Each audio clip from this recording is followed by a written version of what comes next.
Assalamualaikum warahmatullahi wabarakatuh.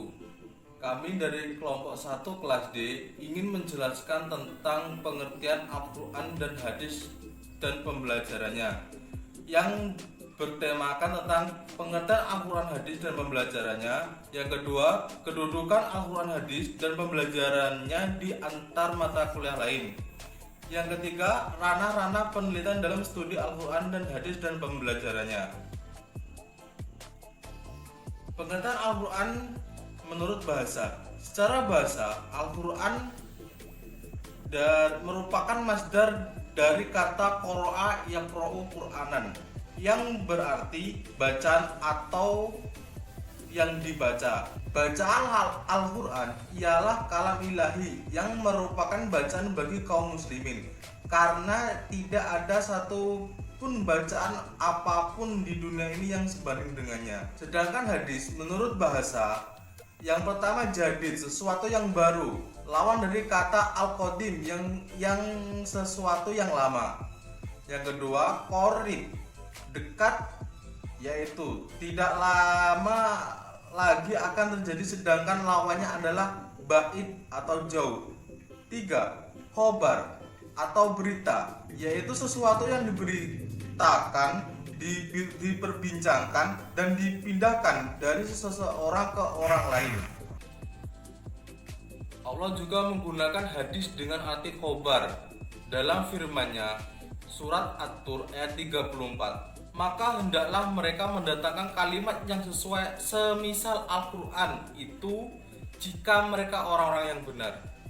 Sekian. Menurut istilah, Al-Quran adalah kalam Allah yang bernilai mukjizat yang diturunkan kepada Nabi Muhammad SAW melalui perantara malaikat Jibril, yang ditulis dalam mushaf-mushaf yang disampaikan kepada kita secara mutawatir, yang di dalamnya berisikan pedoman hidup bagi manusia, serta mempelajarinya merupakan bentuk ibadah. Hadis menurut istilah ialah sesuatu yang dilakukan oleh Nabi Muhammad SAW, baik itu perbuatan, perkataan, perilaku, dan lain sebagainya tentang Rasulullah untuk menjelaskan kandungan yang terdapat di dalam Al-Quran. Macam-macam hadis ada 3. Yang pertama, hadis qauliyah. Hadis ini hadis yang didasarkan segala ucapan Nabi Muhammad SAW. Yang kedua, hadis fi'liyah, ialah hadis yang didasarkan pada perilaku dan perbuatan Nabi Muhammad SAW. Contohnya, ketika Nabi sedang melaksanakan sholat, ketika Nabi sedang melaksanakan ibadah haji, umroh, dan lain sebagainya. Yang ketiga, hadis takririyah, ialah hadis Nabi yang membiarkan atau mendiamkan suatu perbuatan yang dilakukan oleh sahabatnya tanpa beliau membiarkan atau mempermasalahkan. Setelah dijelaskan pengertian Al-Quran hadis secara etimologi dan terminologi, di sini saya akan menjelaskan pengertian dari pembelajaran. Pembelajaran berasal dari kata ajar yang mendapat imbuhan be yang mengandung makna usaha. Selanjutnya, kata tersebut mendapat imbuhan pean yang mengandung makna proses. Kata belajar diartikan dengan berusaha memperoleh kepandaian atau ilmu, sedangkan pembelajaran berarti proses cara perbuatan menjadi orang atau makhluk hidup yang belajar. Baiklah, dapat kita tarik secara garis besar. Pembelajaran Al-Quran hadis ialah proses belajar mengajar mengenai bagaimana cara memahami dan menjelaskan makna dari Al-Quran hadis, serta mengeluarkan hukum-hukum yang ada di dalamnya, dan menjalankan segala perintah dan menjauhi segala larangan yang ada di dalam kedua pustaka tersebut.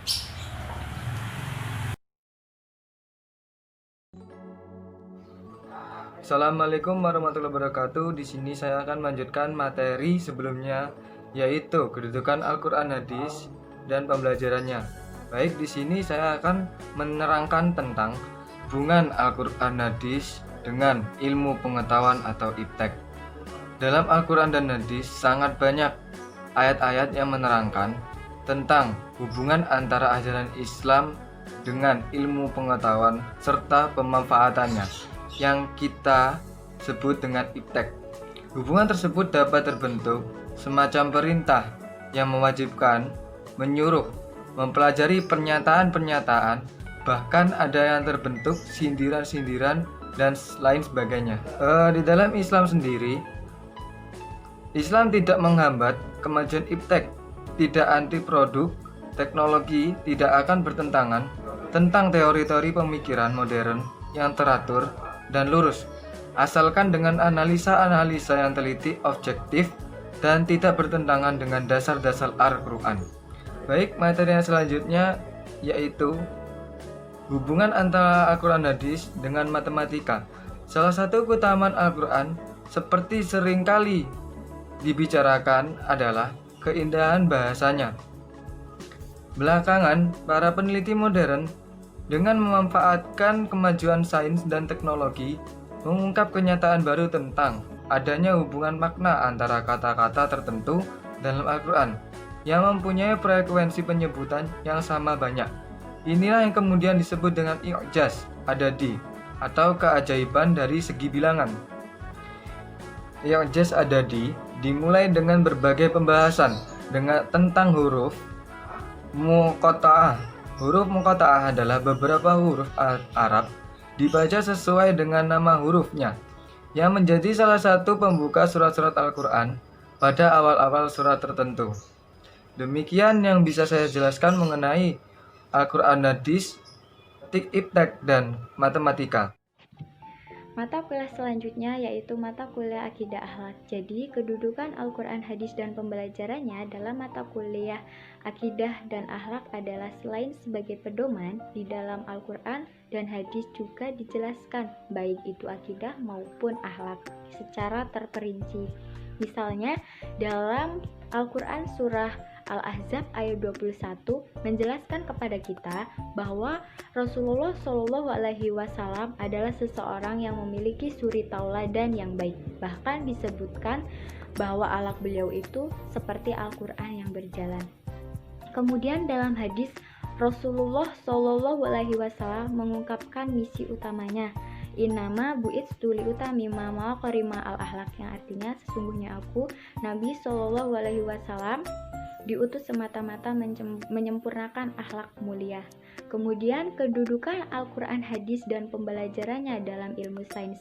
Perlu kita ulas kembali makna ilmu sains, yaitu ilmu yang mempelajari tentang fenomena alam. Maka mempelajari ilmu sains dalam Islam adalah satu-satunya cara untuk meningkatkan pemahaman yang mendalam tentang Sang Pencipta dan penciptaan alam. Dalam Al-Quran surat Luqman ayat 10 dijelaskan bahwa betapa besarnya kekuasaan Allah dalam menciptakan makhluk-makhluknya. Maka dari itu kita mempelajari ilmu sains akan menciptakan suasana yang menggugah ingatan kita kepada Allah Subhanahu wa Ta'ala, mendorong perilaku yang sesuai dengan ketentuan syariat, dan meningkatkan nilai-nilai yang konseptual yang ada dalam Al-Quran dan Hadis.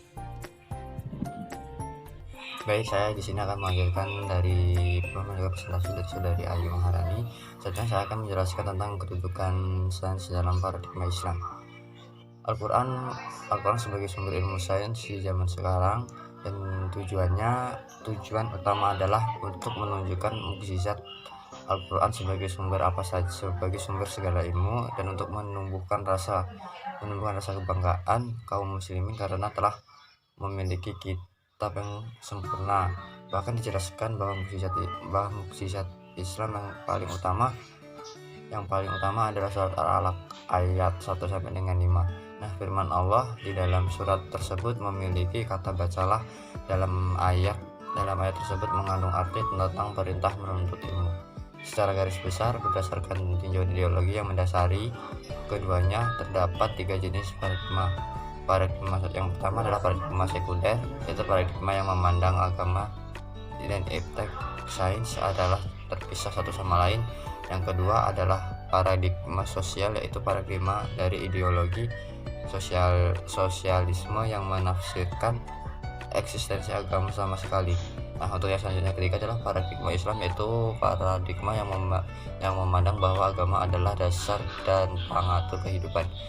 Secara sains selanjutnya adalah sains merupakan hal yang sangat penting, apalagi zaman saat ini yang sangat menjunjung tinggi nilai rasionalis, sehingga sebagai umat muslim kita membutuhkan sains yang disusun dari kandungan Islam yang memiliki proses dan metodologi yang mampu bekerja sama dengan nilai-nilai Islami. Nah, dalam konsep sama seperti ini sering disebut sebagai konsep sains Islam.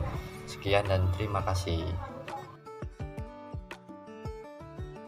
Di sini saya akan membahas mengenai ranah-ranah penelitian dalam studi Al-Quran Hadis dan pembelajarannya. Yang pertama yakni asbabun nuzul, yang diartikan sebagai ilmu Al-Quran yang membahas mengenai latar belakang atau sebab-sebab turunnya ayat Al-Quran. Dari pengertian tersebut dapat disimpulkan bahwa sebab turunnya ayat itu berkisar pada 2 hal. Yang pertama, apabila terjadi suatu peristiwa, maka turunlah ayat Al-Quran mengenai peristiwa tersebut. Yang kedua, apabila Rasulullah Shallallahu Alaihi Wasallam ditanya tentang sesuatu hal, maka turunlah ayat Al-Quran untuk menerangkan hukumnya. Namun, tidak semua ayat Al-Quran diturunkan karena adanya suatu peristiwa atau karena suatu pertanyaan. Ada di antara ayat Al-Quran yang diturunkan sebagai permulaan tanpa sebab, seperti kewajiban muslim mengenai akidah dan syariat Allah Subhanahu wa Ta'ala dalam kehidupan umat manusia. Yang kedua yakni asbabul wurud, merupakan konteks historisitas yang melatar belakangi munculnya suatu hadis. Ia dapat berupa peristiwa atau pertanyaan yang terjadi pada saat hadis itu disampaikan Nabi. Menurut Imam Asy'uti, asbabul wurud itu dapat dikategorikan menjadi 3 macam, yaitu sebab yang berupa ayat Al-Quran, sebab yang berupa hadis, dan sebab yang berupa perkataan yang berkaitan dengan para pendengar di kalangan sahabat. Sebagai salah satu disiplin ilmu dalam studi hadis, asbabul wurud mempunyai peranan yang sangat signifikan dalam rangka memahami maksud suatu hadis secara lebih baik. Pemahaman yang mengabaikan asbabul wurud cenderung dapat terjebak kepada arti tekstual saja. Masih dalam pembahasan ranah-ranah penelitian dalam studi Al-Quran Hadis dan pembelajarannya. Poin yang selanjutnya adalah metode penafsiran Al-Quran, yakni metode atau analisis yang biasa digunakan seorang mufasir dalam menafsirkan Al-Quran dengan berbagai sudut pandang. Jadi, tidak hanya terpacu kepada lafaz atau kosakata, melainkan juga terhadap maknawi. Seorang mufasir yang hendak menafsirkan Al-Quran bisa menggunakan metode dengan sudut pandang yang ia miliki, tetapi harus tetap berada di dalam kaidah-kaidah penafsiran Al-Quran. Mengingat tentang kaidah, pentingnya kaidah dalam penafsiran Al-Quran, terdapat beberapa kaidah atau keilmuan yang perlu diperhatikan oleh seorang mufasir ketika hendak menafsirkan Al-Quran. Yang pertama ada kaidah kebahasaan atau pendekatan bahasa, di mana hal ini untuk menjelaskan kosakata atau lafaz yang ada di dalam Al-Quran. Kaidah yang kedua ada kaidah ushul, yakni kaidah yang membahas mengenai perkara atau masalah yang dilihat dari sudut pandang kemanfaatan. Kaidah yang ketiga ada kaidah logika, yakni kaidah perpaduan antara pemikiran manusia dengan ayat-ayat yang ada di dalam Al-Quran serta dikontekstualisasikan dengan keadaan di era sekarang. Jadi dapat disimpulkan bahwa terdapat 3 kaidah dalam penafsiran Al-Quran. Yang pertama kaidah kebahasaan, yang kedua ada kaidah ushul, dan yang ketiga ada kaidah logika. Ke poin yang selanjutnya, yaitu penelitian dalam metode kritis hadis. yakni mengingat bahwa hadis merupakan salah satu sumber hukum Islam, sehingga penelitian tersebut adalah sebuah upaya daripada kewaspadaan terhadap hadis-hadis yang tidak dapat dipertanggungjawabkan. Mengingat dalam penelitian kritis hadis ini sangat diperlukan daya kritis yang kuat, daya cermat, serta diperlukan juga referensi yang memadai serta mendukung.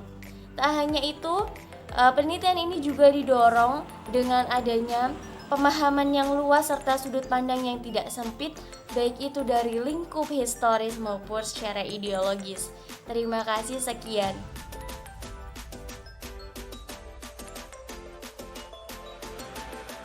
Di sini saya akan menyimpulkan hasil materi yang sudah disampaikan oleh rekan-rekan.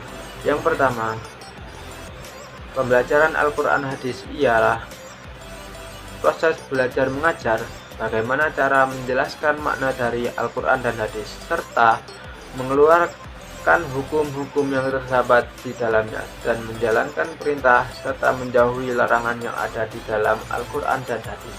Yang kedua, kedudukan Al-Quran hadis dan pembelajarannya dengan mata kuliah yang lainnya, yakni sebagai pedoman khusus dalam pengembangan keilmuan dasar dan ilmu terapan yang lain, baik itu kajian ilmu seperti yang sudah dicontohkan oleh rekan-rekan yang lain, misalnya matematika, sains, iptek, dan juga akidah akhlak.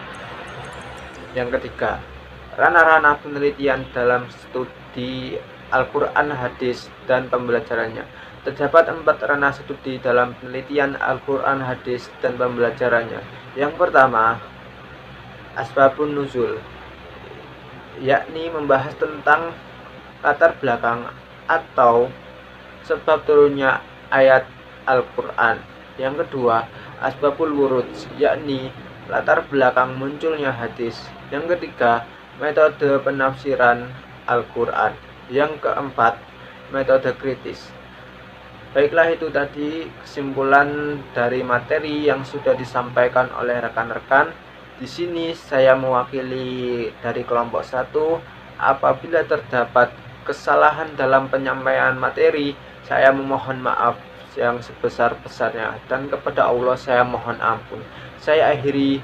Wassalamualaikum warahmatullahi wabarakatuh.